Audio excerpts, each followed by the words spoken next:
Kanchipuram వకుడా silks నాణ్యత మా ప్రాధాన్యత. మదీనాగూడ, మియాపూర్, హైదరాబాద్ లో త్వరలో శుభారంభం. రండి సార్, ఏం కావాలి? కేజీ ఎంతమ్మా? తీసుకోండి సార్. ఎన్ని కావాలి? మొత్తం కావాలి, మొత్తం కావాలి. కొన్ని నమ్మి కొన్ని నమ్మకపోతే దాన్ని వ్యాపారం అనరు. కొత్త కదరా, నేర్చుకుంటుందిలే. నేర్చుకోకపోతే మనం నేర్పిద్దాంరా. ఫీజు కూడా అక్కర్లేదు, ఫీజు మేమే ఇస్తాం. అసలు నీ ప్రాబ్లం ఏంటి? అసలు ఏంటి నీ ప్రాబ్లం? ఇప్పుడు గారు మంతో తిరిగా ఒక్కొక్కదానికి ఒక్కొక్క రోజే, కానీ నీకోసం 6 నెలలు 6 నెలలు తిరుగుతానే ఉన్నా. నాకేంత ఇదిగో డబ్బుంది, 6 అడుగుల హైట్ ఉంది, ఇంకేం కావాలి నీకు? ఇదిగో క్యాష్ అంతా నీకు, బ్లాంక్ చెక్ నీకు ఎంత కావాలంత రాసుకో. నీ ఇంకొక 10 నిమిషాలు టైం ఇస్తాను. 10 నిమిషాలు. ఒప్పుకోకపోతే ఎత్తుకెళ్తా.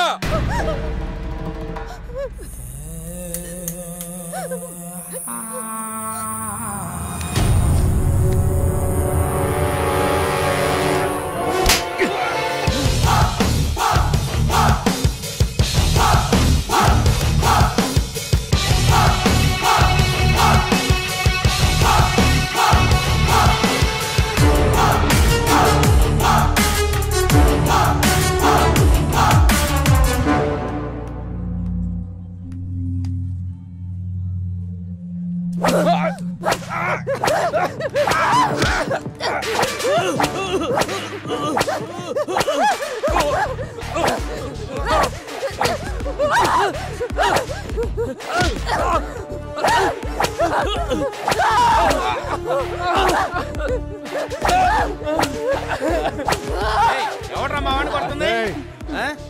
ఏసీపీ రాజేంద్ర. అయితే గట్టిగా మాట్లాడితే గుడ్డలు తీసుకొచ్చబెడతా. రమ్య, సార్ నువ్వు రామా, నువ్వు రా, సాల్వ్ చేసుకుంటారు. ఇక్కడ బాబాయ్ అంటే ఎవడు? ఎందుకురా? రా, ఈ డబ్బు మీ వాడిచ్చింది.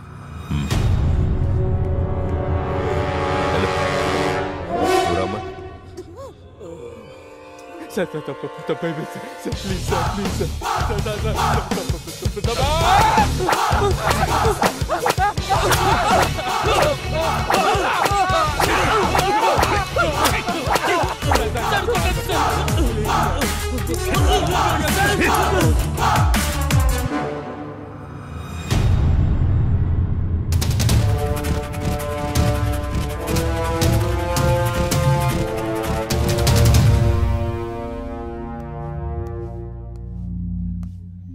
పవన్ కుమార్ అలియాస్ లారా, అవునా? వెళ్ళి అక్కడ కూర్చో. నమస్తేనా. నమస్తే తమ్ముడు. దా తమ్ముడు, ఇది చాలా మామూలు. కొత్తగా వచ్చిన ప్రతి ఒక్కరూ ఇలానే పిలుస్తారు, వార్నింగ్ ఇస్తారు, మనం విని వెళ్ళిపోతాం. సైరన్ రమేష్, అవునా? అటెలు. నమస్తే సైరన్. సైరన్ అని సిటీలో పెద్ద రౌడీ షీటర్. ఈ సిటీలో ఎక్కడ ఏం జరిగినా సరే పంచాయతీకి మనోడి దగ్గర రావాల్సిందే, మనోడు సెటిల్ చేయాల్సిందే. అల్లా యేసు ఓం నమ శివాయ. వీరదాసు రాసుకో. అందరూ ఇక్కడే ఉన్నారు, నాకు తెలుసు మీరు వస్తారని. నమస్తే సార్. సార్, మీరు మీటింగులు పెట్టాల్సిన పనే లేదు. ఏసీపీ గారి సిన్సియారిటీ మొత్తం తెలిసిపోయింది. ఏసీపీ గారు ఇక్కడే ఉండాలని దేవుణ్ణి మొక్కొని వస్తున్నాను. తీసుకోండి సార్. ఏంటయ్యా, ఏ రౌడీ అయినా సిన్సియర్ పోలీస్ ఆఫీసర్ ట్రాన్స్ఫర్ అవ్వాలని కోరుకుంటారు. నువ్వేంటి ఇక్కడే ఉండాలని కోరుకుంటున్నావు? సార్, నేను మొదట్లో అలాగే అనుకున్నా. పోలీసులు మనోళ్ళు అయితే కేసులు తీసేస్తారు, కానీ కక్షలు ఇక్కడ దాకా వచ్చాగుతాయి. రాసుంటే బతుకుతాం, లేకపోతే పోతాం. అందుకే ఏసీపీ గారు ఇక్కడే ఉండాలని దేవుణ్ణి మొక్కున్నాను సార్. మణికంఠ, అవునా? లోపలికి వెళ్ళండి. నమస్తే అన్న. నిన్ను కూడా పిలిచారా? కూర్చోండి. నమస్తే అన్న. మణి అని ఓల్డ్ రౌడీ షీటర్. ఒకప్పుడు పెద్ద ముదురు, ఇప్పుడు సాధువులా మారిపోయాడు.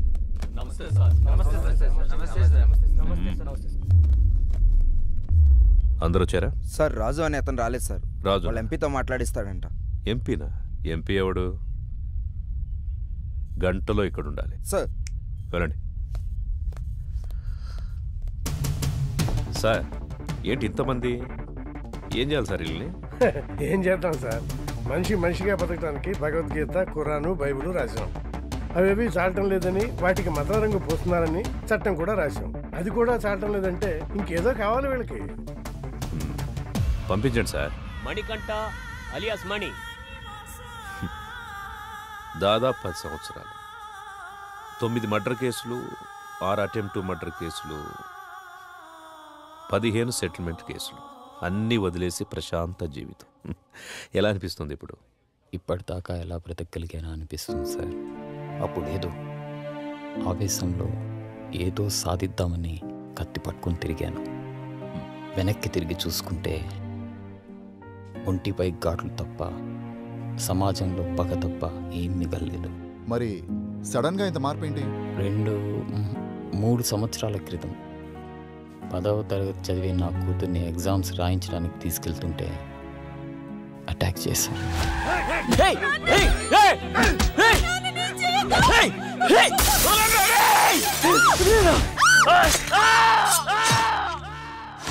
భయం వేసింది.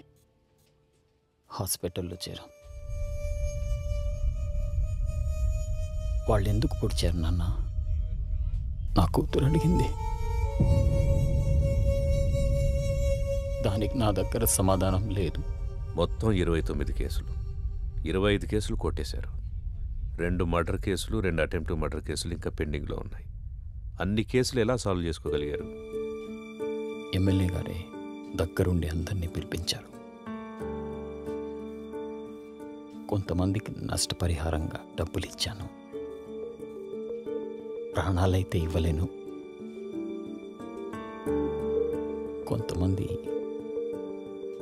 కాళ్ళు పట్టుకోమన్నారు.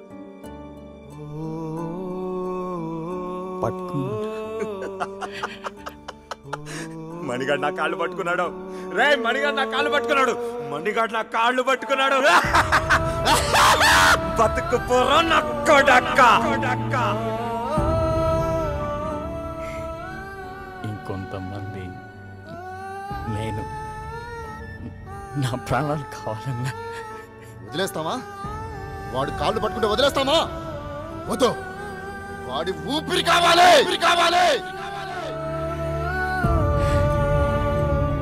నా ప్రాణాల కోసం వాళ్ళ క్షమాభిక్ష కోసం నేను ఎదురు చూస్తున్నాను సార్. జనాల్ని ఇంత భయపెట్టారు కదా, జనం ఎలా నమ్ముతారు ఇప్పుడు మిమ్మల్ని? ఒక మనిషే నమ్మలేని ఈ రోజుల్లో మాలాంటి రౌడీల్ని ఎవరు నమ్ముతారు? ఎందుకు నమ్ముతారు? ఎనీహో మీ ప్రయత్నం బాగుంది, కానీ మీ పేరు మాత్రం నా దగ్గర వినిపించకుండా చూసుకోండి. వెళ్ళండి. మంచి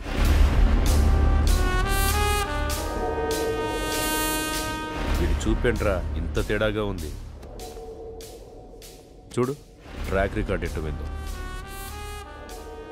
6 మర్డర్లు, 8 కిడ్నాపులు, 4 అటెంప్ట్ మర్డర్లు, గత 4 సంవత్సరాల నుంచి దాదాపుగా 20 సెటిల్మెంట్ కేసులు. ట్రాక్ రికార్డ్ బాగానే మెయింటైన్ చేస్తున్నావు. ఎన్ని కోట్లు సంపాదించావేంటి? బాగానే సంపాదించాడు. బయటికి వెళ్తే ఎవడు చంపుతాడోనని 24 గంటలు ఇంట్లోనే దాక్కునేంత భయాన్ని సంపాదించాడు. నాకు బతకడానికి గవర్నమెంట్ జీతం ఇస్తుంది, నీలాంటి వాడిని చంపడానికి గన్స్ ఇస్తుంది. నీకేది కావాలో నేనేది వాడాలో నువ్వే డిసైడ్ చేసుకో. అర్థమైందా? పో. చెప్పింది అర్థమైందిగా. లారా ఇంటర్ స్టేట్ సెకండ్. ఇప్పుడిప్పుడే సెటిల్మెంట్లకు అలవాటు పడుతున్నావు, అవునా? సెటిల్మెంట్ అంటే ఒకడిని సమస్య నుంచి బయటపడేసి బతుకుదారి చూపించడం. మరి నువ్వేంట్రా వాడెవడికో బతుకుదారి చూపిస్తూ నువ్వు చావుదారి వెతుకుంటున్నావు. మరి నీ సెటిల్మెంట్ ఎవడు చేస్తాడరా? సార్ రాజు సార్. ఎంపీ ఎవడరా? ఎంపీ ఎవడో? సార్ అది కాదు సార్. ఎంపీ గురించి అడిగితే ఎంపీ గురించి మాత్రమే చెప్పు. వీని లాస్ట్కి తీసుకురండి. సార్ పదా. ఇప్పుడు నీకు నేనేం చెప్పినా అర్థం కాదు. నీకు అర్థమయ్యే టైంకి నువ్వు ఏ పరిస్థితిలో ఉంటావో కూడా నాకు తెలుసు. పొరపాట్లు చేయడం తప్పు కాదు, దాన్ని అలవాటు చేసుకోవడమే నేరం. నీకు 4 నెలలు టైం ఇస్తున్నా. ఇదే రిపీట్ చేసేవనుకో 4 నిమిషాలు కూడా టైం ఇవ్వను. అర్థమైందా? ఓ ఎం లీలా ప్రసాద్ అలియాస్ ఎమ్మెల్పీ. సార్ ఏంటి ఎమ్మెల్పీ గారు మంచి జోరు మీద ఉన్నట్టున్నారు? పెళ్ళిళ్ళు చేస్తున్నారంట, ధర్నాలు చేస్తున్నారంట, సెటిల్మెంట్ చేస్తున్నారంట. ఎమ్మెల్యే అవుతాడేమో. మేరా భారత్ మహాన్, జై ఆంధ్ర, జై తెలంగాణ. ఎమ్మెల్పీ అన్న వస్తాడు కదరా, వెయిట్ చేద్దాం. నాకు తెలిసి ఆయన కూడా గట్టి వార్నింగ్ ఇస్తున్నట్టున్నారు. 1 2 3 గట్టిగా. అన్నా మా ఎమ్మెల్పీ అని ఇంకా రావట్లేదేంటన్నా? అరే వస్తాడ్రా. 33 34 35 36 వ్యాపిస్తావా? అవును sir, thank you sir. Okay అన్నా మా అన్న ఇంకా రావట్లేదన్నా. అరే బాబు వస్తాడ్రా, లోపల ఏం కొట్టట్లేదు మీ సార్ని. స్టార్ట్. 1 ఒకటా ఏమండి 37 కదా? మధ్యలో ఆపేస్తే మొదటి నుంచి లెక్కేస్తామని చెప్పామా? అయ్యా మీకు మీ తోలు పెట్టుకోదన్నవయ్యా. ఇక నుంచి మీరేం చెబితే చేస్తానయ్యా. చూడు, ఇక నుంచి మనం ఎప్పుడు కలిసినా ఇలాగే కలుస్తాం. డిసైడ్ చేసుకో. నువ్వు నన్ను కలవడమా, బయటికెళ్ళి లారాని కలవడమా, నువ్వే డిసైడ్ చేసుకో.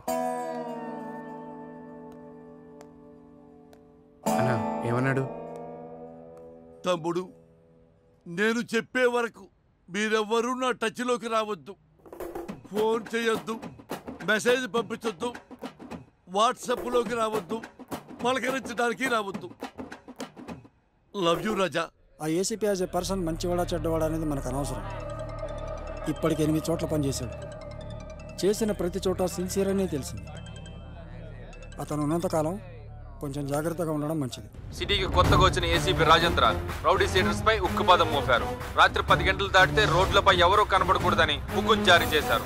ఏసీపీ విషయంలో రాజకీయ నాయకులు సైతం జాగ్రత్తగా నడుచుకుంటారు. మనం ఏది నమ్ముతామో అదే మన జీవితం. కానీ ఆ నమ్మే సందర్భాన్ని కరెక్ట్గా ఎంచుకోవాలి. లేదంటే ఆలస్యం అమృతం విషమైనట్టుగా ఒక్కొక్కసారి మంచి కూడా చెడుగా కనిపిస్తుంది. సిటీలో రౌడీ షీటర్స్ అందరూ ఏసీపీ సిన్సియారిటీని నమ్మి వెనక్కు తగ్గారు. ఒక్క లారా తప్ప. కాల్ చేయి.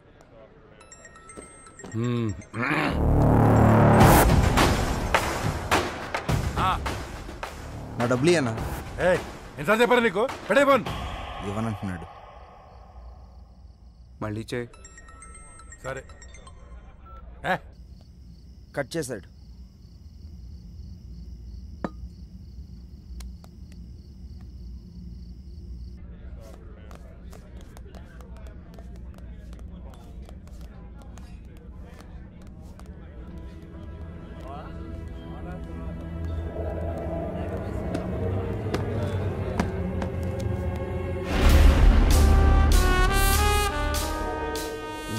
మొత్తం 4 లక్షలైనా నా డబ్బులు ఇవ్వు.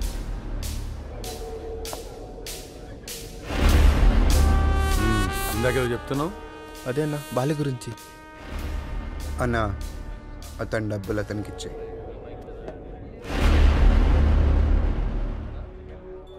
నీతో ఏమన్నాడు? అన్నా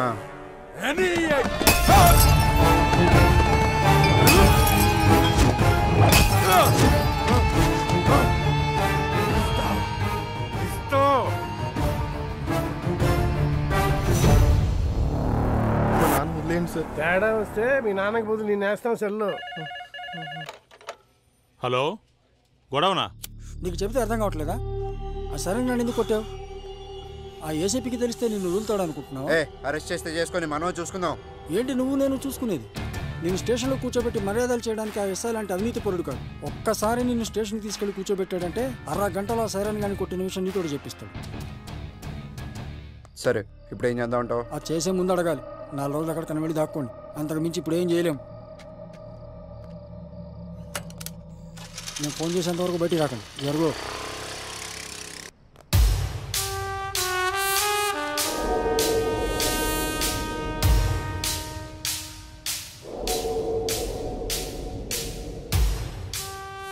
సార్, ఇతను ఎవరికో డబ్బులు ఇవ్వాల్సి ఉంటే అతను లారాని తీసుకుని వచ్చాడు. కొట్టిందెవరు? లారా. పట్టుకోండి.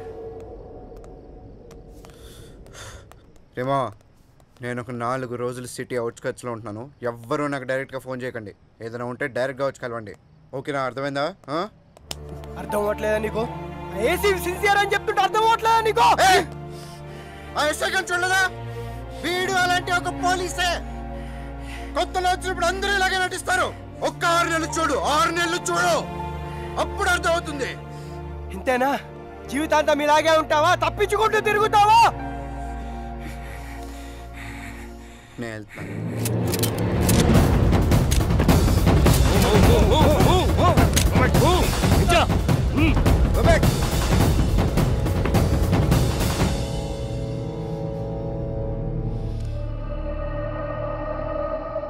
వాళ్ళని వదిలేయండి, నేను వస్తాను.